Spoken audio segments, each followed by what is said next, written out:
मतलब अगर मैं कैमूर बक्सर सब जुटा लूं तो ये 3 ही सीटें हैं जी। बड़हरा, तरारी और एक और कौन बोला? आरा बड़हरा तरारी। आरा, बड़हरा, तरारी, ये 3 सीटें ही जीती हुई हैं। ओरमा ग्रुप, जो सोचता है वो करता है। आपके अपने सपनों का आशियाना। तो बहुत देर नहीं करते हुए अगले जिले की तरफ जो है वो हम बढ़ेंगे। तो उत्तम, कौन सा जिला है जो इस बार हम लोगों को रखना चाहिए, जो दर्शक इंतजार कर रहे हैं? भोजपुर रखते हैं। भोजपुर रखते हैं। तो देखिए उत्तम ने भोजपुर कह दिया है। अब देखिए अगर राजनीतिक तौर पे बात करें तो भोजपुर में टोटल 7 विधानसभा सीटें हैं। अब बाबा और नमन सर से जानेंगे कि 7 सीटों पे क्या दबदबा रहा है, पहले क्या हुआ था और इस बार क्या जो है माहौल दिख रहा है। तो चलिए बाबा, तो सबसे पहला सवाल, 7 विधानसभा सीट है बाबा, जिसमें दिखाई दे रहा है पहले 3 बीजेपी और जिस तरीके से उसके बाद दिखाई दे रहा महागठबंधन 4। इस बार क्या माहौल लग रहा है बाबा? देखिए इस बार माहौल जो है अब देख ही रहे हैं जिस तरह से वोट का प्रतिशत बढ़ रहा है और नीतीश कुमार ने जिस तरह से अपना काम किया है उसको लेकर के कहा जा रहा है कि नीतीश कुमार की तरफ एज है। लेकिन जो यहाँ की स्थिति है 7 सीटों में 3-4 का रेशियो है, जैसा कि आपने बताया भी। हम बात संदेश से करेंगे और संदेश, चूंकि नमन जी इस क्षेत्र में घूमे भी हैं, संदेश में अरुण यादव की पत्नी चुनाव लड़ी थी, पिछली बार जीत करके भी आई थी और उनके विरुद्ध जेडीयू ने उतारा था विजेंद्र यादव को। इस बार दोनों तरफ से उम्मीदवार चेंज किए गए हैं। राधा चरण शाह जेडीयू से लड़ रहे हैं, तो दीपू राणावत जो हैं वो उनके पुत्र हैं अरुण यादव के, वो इस बार मैदान में उतारे गए हैं राष्ट्रीय जनता दल की तरफ से। जनसुराज भी अपनी किस्मत आजमा रही है। नमन जी से हम जानना चाहेंगे, नमन जी आप क्या समझ रहे हैं, इसमें क्या होगा इस बार?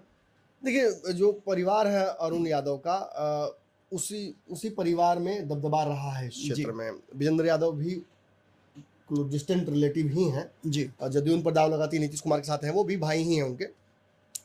इस क्षेत्र में पिछली बार ये संभावना जताई गई थी कि उनकी माता, उनकी जो उसमें प्रत्याशी राणा दीपू राणावत, माफ कीजिएगा, उनकी माता जी चुनाव लड़ी थी तो हार सकती है इस बार।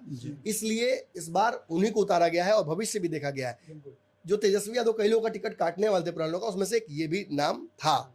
खैर इस क्षेत्र में आपको पता है कि उनका किला लगातार भाजपा चमकाती रही, दिखाती रही। प्रभाव क्या है, बालू का क्षेत्र में कारोबार क्या है, वो सब जानते हैं अच्छे से।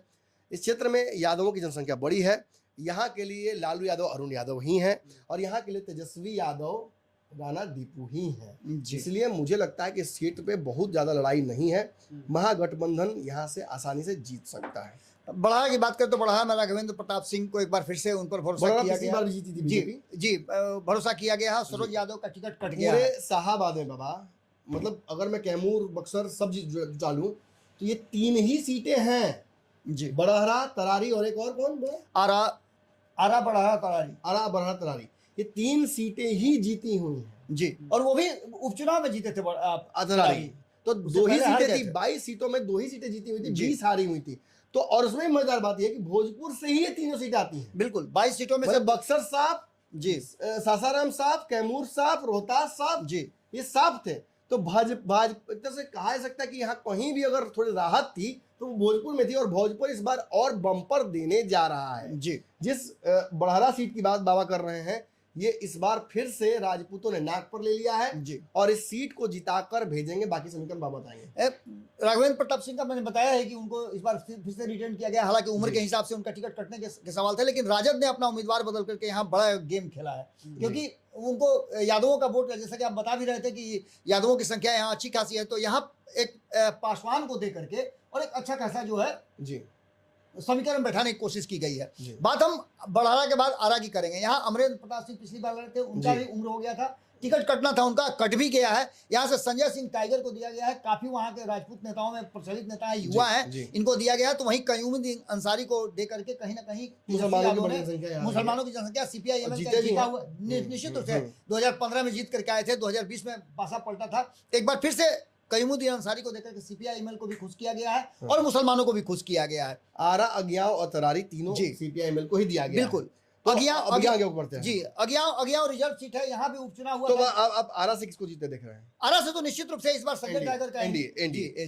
तो बड़हरा एनडीए, आरा एनडीए, अब अगियाव की तरफ हम बढ़ते हैं। जी, अज्ञाओं की स्थिति अगर बताएं तो शिव प्रकाश रंजन यहाँ से उपचुनाव जीत करके आए थे। आप जैसा कि आपको पता भी होगा कि यहाँ पर क्या कुछ हुआ था। प्रभुनाथ प्रसाद को यहाँ जेडीयू ने दिया था। इस बार महेश पासवान बीजेपी से उतारे गए हैं, जेडीयू ने सीट बीजेपी को पास कर दिया है और शिव प्रकाश रंजन इस बार सीपीआई-एमएल से है। तो यहाँ की स्थिति भी है कि शिव प्रकाश रंजन जीत करके आए तो नया समीकरण बैठा करके भारतीय जनता पार्टी कोशिश कर रही है कि एक सीट अपने ये एक ऐसी सीट है जो पिछड़ों की सीट है, ये रिजर्व सीट है और इस सीट पर चिराग पासवान का समीकरण काम आएगा। जी चिराग पासवान की रैली काम आएगी और यहाँ से मुझे लगता है एनडीए एक सीट और बढ़ा रहा है अपनी। तरारी उपचुनाव में जीते थे, यहाँ मुझे कोई बहुत लड़ाई नजर नहीं आ रही है। बहुत हाल ही में उपचुनाव हुआ था। बिल्कुल बिल्कुल। और 2024 लोकसभा वो पूरा परिवार मतलब सुनील पांडे, तरारी और जो ब्रह्मपुर है, इन दोनों के बीच में एक पाँव यहाँ एक पाँव वहाँ जरा उनका रहता था। तो दोनों सीटों में बहुत मेहनत की गई। यहाँ समीकरण भी साथ देता है, ब्राह्मणों की संख्या ज़्यादा है, सवर्णों की संख्या ज़्यादा है, तो ये सीट तरारी आराम से जीत रही है वापस एनडीए। ये भी एक सीट कंफर्म है। जगदीशपुर की सीट एक और गढ़ जो राजपूतों का है जी, वहाँ किला इस बार मेरे हिसाब से ध्वस्त होता नजर आ रहा है। देखिए लड़ाई बहुत तगड़ी हो गई है, बहुत पूर्व लोग नए लोग सब लड़ रहे हैं आपस में। नमन जी, यहाँ पर राम विशुन सिंह जीत करके आए थे आरजेडी से और श्री भगवान सिंह कुशवाहा उस समय एलजेपी से थे। इस बार एलजेपी से नहीं बल्कि जेडीयू से श्री भगवान सिंह कुशवाहा है। आप तो उनको एमएलसी बनाया मुझे लगता है कि चाहिए जानते हैं कि ये समीकरण के तहत ही भेजा गया। बिल्कुल बिल्कुल बिल्कुल इजी विक्ट्री के लिए निश्चित रूप से। और यहाँ से आरजेडी ने भी अपना उम्मीदवार बदला है, कुणाल किशोर को मैदान में उतारा है। लेकिन श्री भगवान कुशवाहा एज लेते हुए दिखाई दे रहे हैं। उसका पीछे कारण है कि आरके सिंह वगैरह जो बातें कर रहे थे लास्ट में आकर के थोड़ा सॉफ्ट हो गए थे और उनको लगा था कि नहीं हम भारतीय जनता पार्टी में हैं, मतलब चीजों को बदला। क्षेत्र में जो समस्याएं थी एनडीए में जी, जो पूर्व मंत्री सुलझाने की कोशिश की गई जी, उसमें कितना लगता है सफल हुए हैं? मतलब बहुत हद तक सफल हुए हैं। एनडीए सफल हो गई है, बहुत हद तक। तो अगर एनडीए सफल हो गई तो ये सीट एनडीए निकाल रही है निश्चित रूप से, इसमें कोई दो राय नहीं तो है। मतलब बाबा अब संदेश को छोड़कर बाकी सारी सीटें हमने अब तक जितनी बताई हैं ये सब निकाल रही है आसानी से एनडीए। अभी तो बड़ा खोलबेगनिया पर है। अब आखिरी सीट शाहपुर सीट, जहां महागठबंधन का गढ़ है, जिसे कहा जा सकता है किला है। किसका किला है? रामानंद तिवारी का, शिवानंद तिवारी का, राहुल तिवारी का। चुनौती कौन दे रहा है? विश्वेश्वर ओझा का परिवार, एकजुट परिवार। अब भुवर ओझा, विश्वेश्वर ओझा एक हो चुके हैं। बिल्कुल बिल्कुल। विश्वेश्वर ओझा के पुत्र यहाँ से चुनाव लड़ रहे हैं, भाजपा ने उनको टिकट दिया है। सबसे कम उम्र के प्रत्याशियों में इनका भी नाम आएगा। और इस क्षेत्र में मैंने तो इंटरव्यू भी लिया है, आपने देखा भी इस क्षेत्र की जो तस्वीर है, यहाँ से पिछली बार की एंटी इनकम्बेंसियां और इस बार का समीकरण, क्योंकि परिवार डिवाइडेड था पिछले चुनाव में और जितना वोट भुवर ओझा काट कर लाए थे उतना ही वोट से हार जीत हुई है। बिल्कुल नमन जी, तो अब परिवार एकजुट है, ब्राह्मण भूमिहार एकजुट हैं, कुशवाहा वोट दे रहे हैं, पासवान वोट दे रहे हैं, पिछड़े वोट दे रहे हैं, यादव और छोटी सी जनसंख्या जो मुसलमानों की है ये गोलबंद हो रही है एक तरफ और राहुल तिवारी के लिए। लेकिन चूंकि ब्राह्मण वर्सेस ब्राह्मण है तो बहुत खेल यहाँ नहीं हो पाएगा। बिल्कुल सर, विधायक के खिलाफ जो नाराजगी है जो वो देखने को मिल रही दो तीन बातें है। जवानिया गांव जो डूब गया, मैं वही कह रहा था ना। कि जवानिया एक बड़ा फैक्टर बना हुआ है। लेकिन उसके साथ साथ एक फैक्टर ये भी बना हुआ है कि 2015 से ये सीट जो है छीन करके गई थी भाजपा से और भाजपा ने नीतीश कुमार को इस बार समझाया है और नीतीश कुमार के मैंने कॉन्सेंट से ही ये सीट जो है भारतीय जनता पार्टी और विश्वेश्वर ओझा के परिवार को दिया गया है। क्योंकि मुझे याद आ रहा है नमन जी, आपको भी याद होगा, एक लाइव हम लोगों ने चलाया था जब नीतीश कुमार गए थे घूमने के लिए, तो वहां जाकर के कहीं ना कहीं नीतीश कुमार पर जो प्रहार हुए थे, उनके काफिले पर हमला हुआ था, आपने वो भी याद होगा आपको। भोजपुर में कहीं ना कहीं नीतीश कुमार कमजोर पड़ते रहे। तो अब स्थिति ये है कि शाहपुर की सीट भी एनडीए निकाल रही है। एनडीए के तो 7 सीटों में संदेश छोड़ दिया जाए तो 6 सीटें जो हैं बरहरा, आरा, अज्ञाव, तरारी, जगदीशपुर, शाहपुर, ये सब एनडीए जीत रही है निश्चित रूप से। इसके बगल में बक्सर भी हम जेडीयू का भी खाता खुलता नजर आ रहा है जगदीशपुर में जी। बीजेपी तो खैर व्हाइट वॉश करती नजर आ रही है। बिल्कुल। चलिए तो ये तो क्या जी समाप्त है। तो क्या जी पटना वालों ने तो देख लिया कि 14 विधानसभा सीटों में क्या हो रहा है, भोजपुर वाले ने भी देख लिया। तो आपके सपनों को हमने सजाया है, ई होम्स पैनोरामा को हमने बनाया है। ई होम्स मेरा एक सपना था जिसपे मैं पिछले 4 साल से काम कर रहा था। हमने जो बनाया है वो सबने है माना। ई होम्स पैनोरामा में हो आपका भी आशियाना।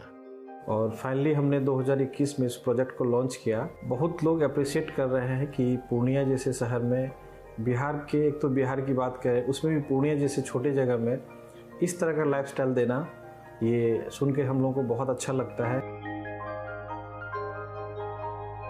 ई होम्स में हमने कुछ और भी किया है, जैसे हम जिस जगह में रह रहे हैं हमारे फैमिली सिक्योर हो, उनको सिक्योरिटी का ध्यान में रखा है। आपकी सुविधा और सुरक्षा आपके लिए खास है, ये आपका विश्वास है। इसमें आर्टिफिशियल इंटेलिजेंस का 7 लेयर सिक्योरिटी का हमने इस्तेमाल किया है। लस ग्रीन कैंपस को बनाया है, यदि हमारा बाउंड्री वाल है तो वो वर्टिकल गार्डन है। ये जितनी भी फैसिलिटी होता है एक इंटरनेशनल टाउनशिप में ई होम्स है, ये हम लोग विश्वास नहीं कर पा रहे हैं। जो भी हमारे मित्र दोस्त या जो भी हमारे बाहर के बाहर आते हैं तो हम लोगों को बहुत अच्छा सुनने को मिलता है और बहुत अच्छा क्रेडिट मिल रहा है। वो सारा हमने सिर्फ एक बिल्डिंग नहीं बनाया, हमने एक बहुत अच्छा लाइफस्टाइल दिया ई होम्स में, और मेरा एक सपना था जिसको मैं आज फुलफिल होते हुए देख पा रहा हूँ। ये आपका आवास है। ई होम्स पैनोरामा में अब आपका निवास है। E homes Panorama, luxurious lifestyle redefined. Panorama group, जो सोचता है वो करता है। अगर ये वीडियो पसंद आई और वह बिहार के राजनीति और बिहारियत से सरोकार रखेनी तो सब्सक्राइब बटन दबा के चैनल के सब्सक्राइब कर ली। ओजे एगो घंटी बा, ओकरा बटन दबा देला से कुल सटीक और मारक खबर रुआ मुफ्त में मिल जाई। अगर रुआ पत्रकारिता के हमनी के नया प्रयोग में सहयोग कर चाहतानी तो ज्वाइन बटन दबा दी।